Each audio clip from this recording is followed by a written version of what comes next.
Hello semua, selamat datang ke Buat Sendiri DIY Bahasa Melayu. Hari ni saya ada video top model lagi. Kat sini saya ada Hayden. Ni buku Dress Me Up, ada banyak stiker kat dalam. Tapi saya nak gunakan dia hari ni untuk buat outfit daripada sprinkle yang warna-warni. Saya nak cuba tengok kalau dia menjadi. Jangan risau, saya tak akan membazir makanan. Sprinkle ni dah expired pun. Jadi jangan risau, tak lama lagi dia memang akan masuk tong sampah pun. Tapi saya nak cuba untuk buat baju dulu. Selain tu saya perlukan gam. Jom kita mula.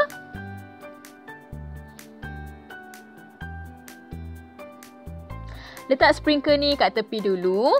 Saya nak cuba lukis dress tu dulu. Dengan gam ni, dia tajam kat belah depan ni.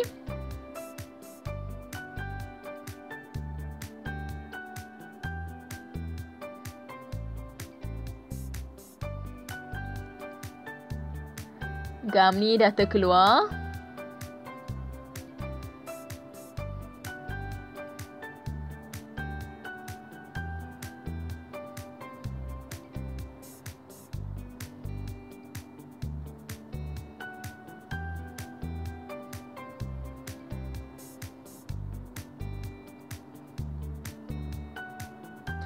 Okey, awak dah nampak saya dah letak gam kat semua tempat.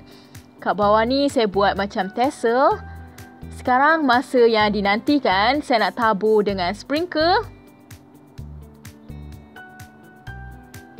Ambil sikit dulu.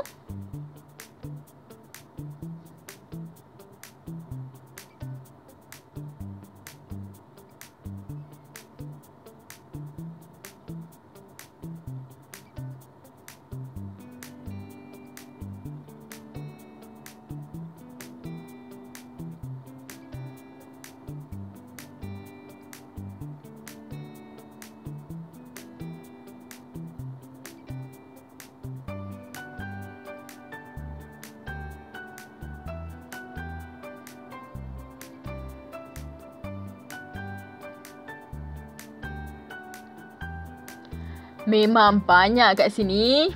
Saya nak bagi dia kering dulu. Lepas tu saya akan tolak sprinkle yang lebih ke tepi.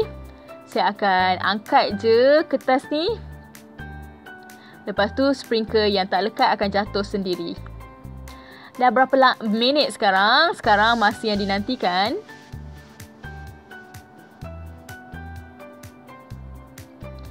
Dah nampak cool lah.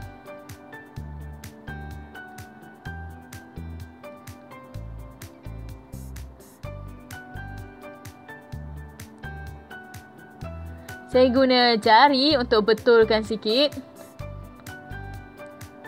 Tolak dia ke dalam. Tapi saya rasa nampak comel lah. Dress yang rainbow memang dia tutup habis. Saya terkejut juga. Saya ingat ke akan ada lubang kat tengah. Tapi kita dah tak boleh nampak baju dalam dengan kulit dia. Kat bawah ni adalah nampak sikit. Sebab saya tak letak banyak gam. Tapi memang dress yang cantik. Yang ni efek dia. Dia macam terdiri sikit. Ada efek 3D sekali. Memang bahan yang menarik. Saya teringin nak tahu pendapat awak. Apa pendapat awak pasal baju ni? Baju sprinkle ni boleh juga guna bahan-bahan lain. Contohnya kertas-kertas kecil. Ataupun konfeti. Sprinkle lain ke. Macam sprinkle plastik ke. Glitter ke. Ada banyak bahan. Tulislah kat komen apa pendapat awak pasal dress ni.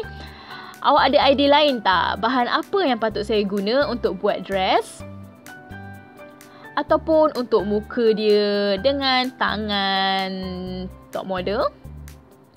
Ada banyak buku-buku berbeza. Tulis semua kat bawah. Saya tak sabar nak baca. Kalau awak suka, bagilah thumbs up. Subscribe saluran ni. Jangan lupa untuk tekan butang loceng sebelah butang subscribe supaya tak terlepas video-video baru daripada kami. Kita jumpa lagi lain kali di Buat Sendiri DIY Bahasa Melayu. Bye!